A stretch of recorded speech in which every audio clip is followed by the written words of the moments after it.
Olá pessoal, tudo bem com vocês? Meu nome é Juliana Moreira e no vídeo de hoje a gente vai conversar um pouquinho sobre a proposta de intervenção da redação do Enem.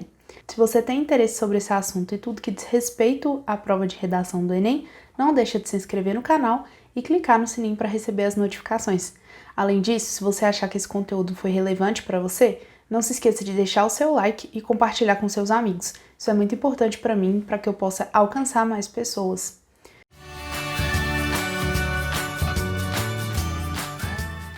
Bom, como eu adiantei para vocês, hoje a gente vai conversar um pouquinho sobre a competência 5 do Enem. Já tem um vídeo sobre essa competência aqui no nosso canal, eu vou até colocar ele aqui na descrição para vocês acessarem, mas é um vídeo lá do comecinho do canal e ele traz as informações necessárias para você estabelecer uma nota máxima na competência 5, porém a gente tem uma pequena novidade, que o INEP disponibilizou há pouco mais de 2 meses o material do corretor, ou seja, aquela apostila que o corretor usa para corrigir o seu texto. Isso é super interessante para a gente usar nos nossos estudos e para vocês entenderem melhor como a nota de redação funciona, especialmente nessa competência que é muito objetiva. Então, pensando nisso, eu estou trazendo novamente esse conteúdo relativo à competência 5, só que agora a partir do manual do corretor. Então, eu vou dividir esse vídeo em 2 partes para não ficar muito cansativo para vocês. A gente vai tratar metade das características aí na primeira parte e a outra metade na outra parte, tá? Recomendo que se vocês não assistiram o vídeo que já tem aqui no canal sobre competência 5, assistam, porque ele é um vídeo que vai tratar mais da parte estrutural e esse aqui eu vou trabalhar com o conteúdo que o INEP disponibilizou. Se você quer acessar esse conteúdo, eu vou deixar aqui também na descrição do vídeo o link para você fazer o download. Bom, a primeira coisa que a gente precisa observar em relação a esse material é essa grade aqui de avaliação. O que significa a competência 5? Lembrando que o Enem aponta para nós que cada uma das competências, e são 5, elas valem no máximo 200 pontos. Então, você pode ter nota de 0 a 200 em cada uma delas. E aqui a gente está falando da última, que é a competência 5. Todas as competências caminham de 40 em 40 pontos. E aqui a gente vai entender o que a gente tem que fazer para ganhar cada um desses 40 pontos dentro da competência. Então, estou trazendo aqui para vocês primeiro o que significa essa competência 5. Então, elaborar proposta de intervenção para o problema abordado, respeitando os direitos humanos. E eu preciso de elementos aqui muito precisos, que são ação, agente, modo meio, efeito e detalhamento. Esse quadrinho é o quadrinho do próprio INEP, tá? E é a partir dele que o corretor se baseia para dar a sua nota. Então, vamos ver, a gente tem aí de 0 a 5. Na verdade, a gente podia ler isso aqui como 0 sendo a nota 0 na competência, 1 a nota 40, 2, 80, 3, 120, 4, 160 e 5, 200 pontos. Então, vamos ver. Essa nota 0, ela significa ausência de proposta ou cópia integral da proposta. Ou ainda, proposta de intervenção que diz respeito aos direitos humanos ou uma proposta que não está relacionada ao assunto. A gente tem 3 formas de zerar a proposta de intervenção do Enem. A primeira é quando a gente não escreve a proposta de intervenção, então, claro, você não vai ser avaliada, ela vai estar zerada. Ou quando você copia integralmente. E aqui, pessoal, vale lembrar que esses modelos prontos que circulam na internet, se forem identificados pelo seu corretor, eles vão cair aqui nesse nível 0 e você vai ter, nesse caso, não só a sua proposta zerada, como a sua redação zerada por plágio. Então, mais uma vez, aqui nesse canal eu sempre falo isso, eu vou insistir, não copiem redações prontas da internet, não confiem nesses modelos, não arrisquem o futuro de vocês por uma bobagem. Vocês conseguem fazer essa redação, a redação para o Enem, ela tem um mapa, ela tem um percurso, eu tô a cada vídeo aqui mostrando qual é esse percurso que a gente precisa percorrer para uma nota máxima, e nada justifica vocês copiarem um modelo pronto da internet. Então, não façam isso com vocês mesmos, eu sempre repito isso aqui. Bom, então tá aqui, né, na própria grade do INEP, se existe cópia da proposta, ela será zerada. E na grade da redação de forma geral, se existe cópia de trechos na sua redação, ela também será zerada. Para isso, Ju, mas eu já vi um modelo na internet que usaram em 2 anos consecutivos e as 2 redações tiveram boa nota. Ok, você deu sorte que o corretor não identificou esse modelo. Eu sou um tipo de corretor muito atento ao que circula nas redes sociais. Então, se isso chega para mim, imediatamente eu vou denunciar como plágio. E você vai perder 1 ano inteiro de preparação nas outras disciplinas e a possibilidade de entrar na sua universidade por causa de uma bobagem. Então, assim, se você quiser contar com a sorte, né? Vou tentar a sorte do corretor não conhecer esse modelo. Então, ótimo, não precisa contar comigo, eu não quero saber, segue sua vida, procura essas pessoas que trabalham com esse tipo de coisa. Eu acho bastante imoral e não trabalho com isso. Então, se você quiser realmente sentar e escrever a sua redação, eu tô aqui para te ajudar. Bom, então, lembrando, a cópia zera. A outra questão que zera é a proposta de intervenção que diz respeito aos direitos humanos, e aí a gente precisa ver quais são essas características que estão lá nos direitos humanos, para a gente não, por um deslize, né, acabar desrespeitando e perdendo toda a nota nessa competência. Bom, pessoal, outra questão que zera a nossa redação é quando a gente tem uma proposta de intervenção que não está relacionada ao assunto. Como assim?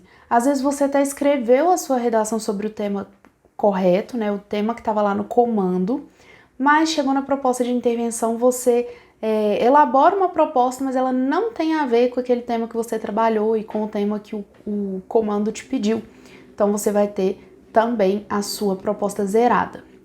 Bom, agora falando de né, desse número 1, que significa 40 pontos, o que acontece? Você tangenciou o tema, e aí não é tangenciar a proposta de intervenção, tá? É o tema de forma geral na sua redação. Você, por exemplo, escreve, se o tema é democratização do acesso ao cinema, você escreve sobre cinema, mas não fala sobre a democratização. Isso é tangência, você não aborda o tema de forma completa. O que acontece? Quando você tangencia o tema, as suas notas nas competências 2, 3 e 5, elas estão limitadas a 40 pontos. Então, você pode tirar nelas 0 ou 40, nunca mais que isso. Bom, mais uma possibilidade aqui, quando você apresenta apenas elementos nulos, a gente tem 2 possibilidades de nulidade na proposta de intervenção, tratando dos agentes e tratando das ações, e eu vou mostrar para vocês isso aqui mais especificamente. Ou ainda, uma possibilidade de 40 pontos é quando você apresenta só um elemento válido. Então, lembrando, a gente tem 5 elementos para dar conta, se você apresenta um válido, você vai ficar em 40 pontos. Por quê, Ju? Porque cada um deles tem o valor de 40 pontos. Portanto, aí, ó, vamos acompanhar. Se você apresenta 2 elementos válidos, a gente está falando de 80, 3 elementos, 120, 4, 160 e 5, 200 pontos. Bom, com uma ressalva aí para o número 2, que são 80 pontos, quando você apresenta estruturas condicionais com 2 ou mais elementos, elas não podem ultrapassar o nível 2. Por quê? Ainda que as suas estruturas, ainda que a sua proposta apresente esses 5 elementos, se a estrutura dela é uma condicional, você não está exatamente elaborando uma proposta de intervenção, você está sugerindo uma ação. São coisas diferentes. Então, por exemplo, se o governo agisse, a gente não quer essa estrutura condicional aqui. Se ela aparece, ela fica restrita a 80 pontos também. Bom, vamos entender melhor aqui, para a gente não correr o risco de cometer esse deslize, o que significa respeitar os direitos humanos, né? Para respeitar os direitos humanos, a gente tem que estar atento a esses itens aqui principalmente. Se vocês pegam a Declaração Universal dos Direitos Humanos, vocês vão encontrar mais coisas, mas eu separei aqui, eu fiz um filtro daquilo que tem mais relação com os temas que possam aparecer na prova de redação e que tem mais riscos da gente cometer um deslize aí quando for elaborar a nossa proposta de intervenção. Então, veja lá. Respeito aos direitos humanos. Eu estou falando de respeito à dignidade humana. Eu não posso jamais ferir a dignidade humana de qualquer pessoa que seja. Isso é muito importante quando a gente está falando de direitos humanos, porque a gente não está falando de direitos humanos, mas é sempre direitos humanos, ponto. É direitos humanos para qualquer pessoa. Não existe aquela que tem direito aos direitos humanos e aquela que não tem direito aos direitos humanos. Em teoria, os direitos humanos eles são direitos para todas as pessoas sem qualquer distinção. Bom, então eu não posso ferir a dignidade humana, eu não posso ferir a igualdade de direitos, eu não posso propor um acesso ao conhecimento, ou à cultura, ou à tecnologia, ou à educação, ao que quer que seja, diferente entre, por exemplo, homens e mulheres. Eu preciso de igualdade nesses direitos sempre. Mesma coisa se a gente estiver pensando em salário, se a gente estiver pensando em acesso ao próprio direito. Então a gente tem que manter a igualdade dos direitos. O terceiro tópico aí, reconhecimento e valorização das diferenças e diversidades. Não é aqui uma questão de tolerância. Eu não tolero a diferença, é diferente disso. Eu reconheço que seres humanos são todos diferentes entre si e valorizo essas diferenças e diversidades porque sei que uma sociedade é composta a partir dessas diferenças. Então a gente não quer aqui buscar uma hegemonia. Eu não quero buscar algo que seja comum a todas as pessoas. Eu não quero impor algo que seja comum a todas as pessoas. E aqui a gente pode pensar em muitas questões.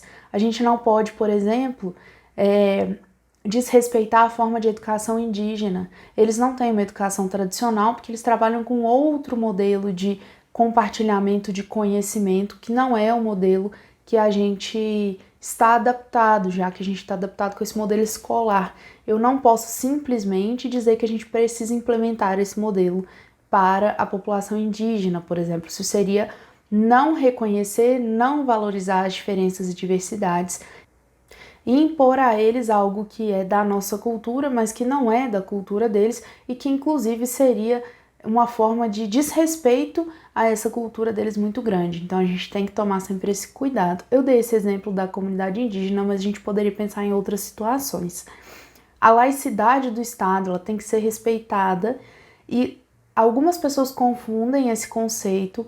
Laicidade do Estado não significa um Estado ateu, mas significa um Estado que reconhece e aceita todas as manifestações religiosas, mas nenhuma dessas manifestações podem ser utilizadas para tomar decisões que cabem ao governo, por exemplo.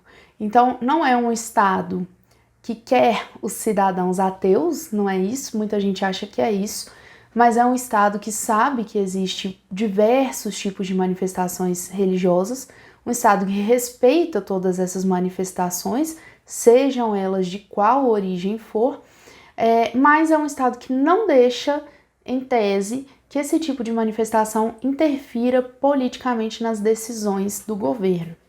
Respeito aos direitos humanos é respeitar uma democracia na educação, então uma educação que seja plural, que seja inclusiva, que seja democrática, que tenha a sua possibilidade de ser pública, e que esse direito seja garantido e respeitado. E a gente tem aí, por último, não, ainda não, quase, a transversalidade, vivência e globalidade. Isso aqui é basicamente a forma que a gente vive hoje, muito no século XXI, que é essa troca de informação, essa troca de cultura de uma forma muito mais intensa do que a gente tinha há poucos anos atrás, mas sempre pautada no respeito e entendendo que existe uma diversidade cultural e essa diversidade ela precisa ser preservada e respeitada. E por último, uma sustentabilidade socioambiental. Então eu não posso propor ações que estejam contra essa ideia de sustentabilidade social e ambiental. A gente tem que estar bem atento a isso. Bom, então vamos retomar. Se a gente rompe, ou se a gente ultrapassa qualquer um dos limites desses direitos aqui, a gente vai ter a nossa proposta de intervenção zerada e a gente não quer isso de forma alguma. Então, o que a gente vai fazer? Partir sempre do respeito a esses tópicos. Quando a gente faz isso, a gente garante que a nossa proposta vai ser lida da forma adequada e a gente não vai ter problema de zerar isso. Depois desse movimento, qual que é a próxima coisa que a gente precisa? É elaborar a nossa intervenção com 5 elementos. Os elementos que são agente, ação, modo, efeito e detalhamento. Aqui fica tranquilo para nós avaliar e entender essa competência, porque a gente sabe que cada um desses elementos, ele vale 40 pontos. Então, a gente consegue já até saber, olha, não, eu coloquei 4 elementos, eu coloquei 3 elementos. É bem objetiva essa competência. Vamos aproveitar isso para garantir os 200 pontos. Eu vou explicar para vocês o que são cada um desses elementos agora, utilizando do material que o INEP disponibilizou para nós. Para vocês, né? Utilizando o material que o INEP disponibilizou para vocês. Olha só, a ação. O que esse material diz para nós sobre a ação? A ação é o elemento que diz respeito à ação prática apontada pelo participante como necessária para a solução do problema apresentado pelo tema. A pergunta a ser respondida a fim de identificar a ação é: o que deve ser feito?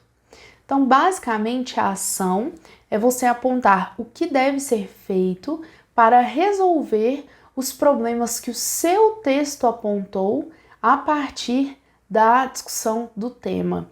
Então, sempre é o que deve ser feito, mas não só o que deve ser feito aí jogado para o universo, é o que deve ser feito pensando nos problemas que você levanta ao longo do seu texto. Vamos ver aqui como que eles oferecem os exemplos para a gente entender melhor o que é a ação. Eu peço que nesse momento vocês prestem atenção só no que está em negrito, que a gente quer avaliar só a ação. Vai chegar um momento de a gente fazer a avaliação de todos os elementos, mas agora eu quero que vocês prestem atenção só na ação, para vocês verem as possibilidades da gente construir essa ação. Então, a gente tem o número 1 aí. Portanto, o governo federal deve criar mecanismos de proteção para as pessoas engajadas no ambiente digital, com a fiscalização de dados pessoais, através de leis que atuem na proteção dos dados pessoais do indivíduo, a fim de combater manipulações as quais ponham em risco a segurança virtual. Então, veja lá, nesse número 1, qual que é a nossa ação? Vamos voltar aqui. O que é a ação? É o que deve ser feito. O que isso aqui aponta para nós como o que deve ser feito? Então, o governo deve criar mecanismos de proteção para as pessoas engajadas no ambiente digital. Então, criar esses mecanismos para essas pessoas é a nossa ação. Vamos ver o número 2. Dessa forma, é necessário que o governo crie leis rigorosas que regulamentem o uso de dados privados, fazendo assim a proteção do direito e do livre-arbítrio do cidadão. Então, veja lá. O que é a ação aqui? Criar leis rigorosas que regulamentem o uso dos dados privados. Número 3. Portanto, para que haja um acesso mais fidedigno às informações, é importante haver uma conscientização do processo de programação do algoritmo. Então, qual que é a ação aqui?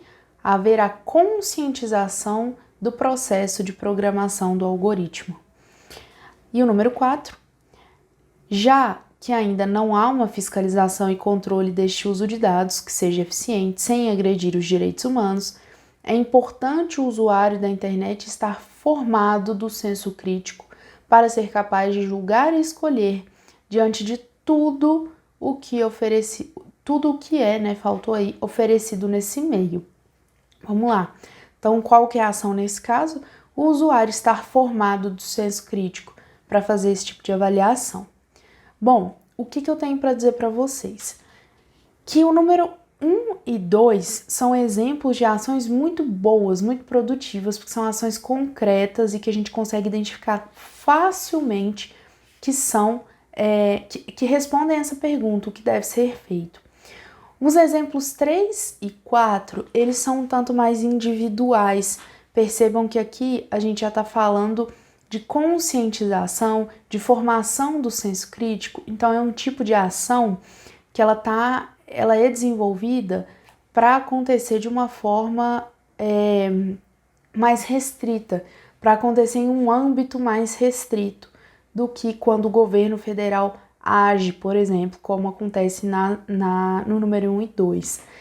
Eu, sinceramente, recomendo a vocês seguir o exemplo 1 ou o exemplo 2 ou toda ação que seja concreta e evitar ao máximo o exemplo 3 e 4.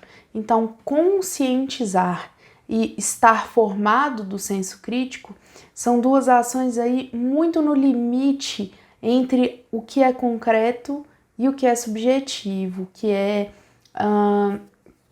não está nesse campo da concretude. Então eu aconselho vocês, se puderem, evitem essa construção de conscientização e de formação de senso crítico. E eu explico ainda, está respaldado isso porque 2018 foi o primeiro ano que o INEP, na verdade a FGV, que é quem faz a correção das redações, permitiu que a ideia de conscientização ela pudesse ser usada como uma ação. Antes disso, todos os outros anos de aplicação da prova, conscientizar era considerado uma ação nula. Então a gente não sabe em que momento eles podem voltar com essa ideia de que conscientizar é uma ação nula, já que ela não apresenta esse caráter concreto, tá? Então vamos evitar para a gente não ter surpresas. Bom, se então conscientizar não é mais a ação nula, Ju, o que é? Vou mostrar para vocês agora, ó. O que o Enem considera como ações nulas? É o que está em negrito aqui para nós. Infere-se, portanto, que estes obstáculos devem ser superados de imediato para que o mundo virtual seja um acesso melhor. Medidas são necessárias aí no número 2 e no número 3. Portanto, é necessário que o poder público tome uma medida, uma vez que esse mecanismo detentor do controle de dados de usuário pode representar um alto risco à segurança de uma parcela da população, quanto do próprio Estado. Então, o que é nulo? É quando você não expressa essa ação de forma direta. Então, estes obstáculos devem ser superados de imediato. Que obstáculos? Né? Você nem consegue colocar o que é que tem que ser superado, isso é nulo. Medidas são necessárias, mas quais medidas? Você é quem está elaborando a proposta de intervenção, então é você que tem que apresentar essas medidas. E é necessário que o poder público tome uma medida. Ok, qual medida? É você que está fazendo a proposta. Você não tem que apontar que alguém tem que fazer a proposta, porque é você que foi incumbido dessa missão aí, de fazer uma proposta de intervenção. Então aqui não dá para a gente trabalhar com essa ideia de o governo deve tomar uma medida ou fazer algo, se a gente não aponta o que de fato tem que acontecer, tá? Bom, pessoal, então voltando aqui, ó, a gente já entendeu o que é a ação, como ela se configura e o que o Enem está esperando da gente quando a gente está falando de ação. Agora eu vou mostrar para vocês o agente. Agente é o elemento que identifica o ator social apontado para executar a ação que se propõe. A pergunta a ser respondida para identificar o agente da ação proposta é: quem executa? Então, quando a gente está falando de agente, a gente está falando daquele responsável por executar a ação que a gente acabou de ver como faz, né? Que a gente acabou de entender o que é. Então, o agente é o responsável pela execução dessa ação. Vamos ver lá os exemplos que o Enem oferece para nós. Número 1. Os provedores de conteúdo devem utilizar os filtros a fim de controlar a disseminação de informações falsas, falhas até criminosas, desestimulando a utilização dos recursos digitais para essa finalidade. Desse modo, é preciso ter uma fiscalização rígida por órgãos competentes a fim de diminuir essa manipulação comportamental, dando mais livre escolha ao usuário. Ademais, é importante que o Estado, em parceria com as escolas, promovam palestras elucidativas a toda a população, visando ensinar o bom uso de tais ferramentas. E, portanto, nós temos que ter, pelo menos, um pouco mais de cuidado com a internet. Bom, aqui o que está em negrito é o que é considerado agente. Então, os provedores de conteúdo, os órgãos competentes, o Estado, em parceria com as escolas, E aqui percebam, pessoal, que o Estado, em parceria com as escolas, configura um agente. Você está tratando aqui, o agente, na verdade, vai ser a parceria Estado-escola. Isso aqui não vai ser contabilizado, por exemplo, nem como detalhamento de agente, nem como modo de executar a ação. Isso aqui é simplesmente você está duplicando o agente. Não vai valer mais ou menos pontos por isso. E o número 4 é um agente que eles começaram a considerar muito recentemente também, que é o agente nós. E da mesma forma como eu aconselho vocês a não utilizarem conscientizar como ação, eu aconselho a não utilizar nós como agente. Primeiro, porque é uma decisão muito recente e eles podem voltar atrás quando eles quiserem nessa decisão, para não aceitar mais o nós como agente. E segundo, porque a gente já estudou aqui que as características do texto dissertativo argumentativo, elas incluem o fato de que esse texto, quando ele está escrito em condições ideais, ele se apresenta em terceira pessoa. Para que a gente adicione um nós aqui a esse texto, ele precisa ter sido escrito na primeira pessoa do plural, o que não é ideal pensando em um texto dissertativo argumentativo. Então, peço também para que vocês evitem esse último exemplo aí. Bom, por fim, a gente também tem a possibilidade de trazer a nulidade de agente. Como eu falei para vocês, só tem 2 momentos aqui em que a sua escrita ela pode ser considerada nula. É quando você aponta agentes específicos, que eu já vou mostrar, e ações específicas, que foi o que eu mostrei. O meio, o efeito e o detalhamento, eles não podem ser considerados nulos. Então, essa ideia de nulidade, ela fica restrita a agente e a ação. Então, agente nulo, o que é? Alguém, ninguém, alguns, uns e outros e você. Ou ainda, o verbo no modo imperativo, desde que não haja um vocativo nesse verbo. Vamos lá, os exemplos. Talvez a solução seja a autoconsciência. Você deve fazer o filtro do que é realmente bom para você e seus filhos e não ser filtrado. Então lá, você deve fazer o filtro. Esse você é considerado um agente nulo, tá? O Enem não aceita esse tipo de restrição, né? Porque quando você está falando você está restringindo e ao mesmo tempo você está generalizando. Você quem, meu Deus do céu, né? Então ele não aceita esse tipo de generalização. E a outra questão é esse verbo no modo imperativo, né? Quando a gente tem lá, ó, liberte-se dessa manipulação de comportamento de usuários que querem lhe controlar. Tá, mas liberte-se quem? Cadê o agente aqui para nós, para evidenciar quem é que precisa executar essa ação de se libertar, né? Como não tem, isso vai ser considerado nulo. Portanto, para a gente não correr riscos, para a gente não ter problemas em relação à nulidade de agente e ação, a gente vai construir de forma bem tranquila, pensando em ações concretas e agentes que sejam sociais, que sejam políticos, como, por exemplo, o governo e as suas instâncias e instituições, como os ministérios, como instâncias menores que os ministérios. No ano passado a gente poderia ter usado, por exemplo, a Ancine, a Funarte. Nós podemos usar de instituições sociais, como a família, a escola, as ONGs. Então, eu vou fazer um vídeo depois aqui no canal para a gente discutir só quais são os agentes possíveis, para que vocês tenham elementos aí de sobra para poder escolher esses agentes de vocês. Bom, eu vou interromper o vídeo por aqui para ele não ficar muito longo e muito cansativo, mas agora que a gente já entendeu e já viu aqui no material do Enem o que é um agente e o que é uma ação para a nossa proposta de intervenção, além de ter visto como essa nota é distribuída, como acontece para a gente zerar ou deixar de zerar, né, que é o que nos interessa, essa proposta de intervenção, eu peço para que vocês deixem o like se acharam esse conteúdo relevante e voltem para assistir a parte 2 que sai ainda essa semana. Eu sempre libero os vídeos aqui para vocês na segunda e na quinta. Esse vídeo foi liberado na segunda e na quinta-feira vocês vão ter acesso à parte 2, em que eu vou tratar, a partir também do material do INEP sobre o meio, o efeito, o detalhamento e ainda um exemplo que junte todos esses elementos em uma construção, tá bom? Então, espero vocês no próximo vídeo. E se ficou alguma dúvida sobre essas questões que a gente já tratou até agora, não deixe de deixar aqui nos comentários, ou se quiser me procurar nas redes sociais para perguntar, também fique à vontade.